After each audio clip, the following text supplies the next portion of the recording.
আজকে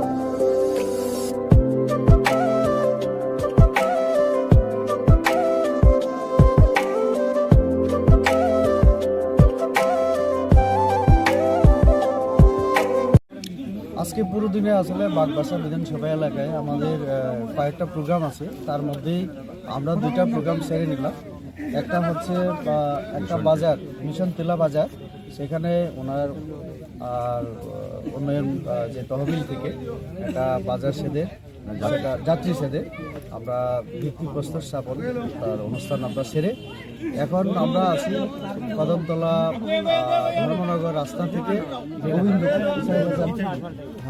গোবিন্দপুর যে রাস্তা, এটা প্রায় আনুমানিক 2 কিলোমিটার। তার যে রাস্তা, এটা দীর্ঘদিন ধরেই মানে খারাপ অবস্থা। বলছিলেন 25 থেকে 30 বছর হবে, দীর্ঘদিনের এলাকাবাসীর দাবি ছিল, কিন্তু সেটা হয়নি।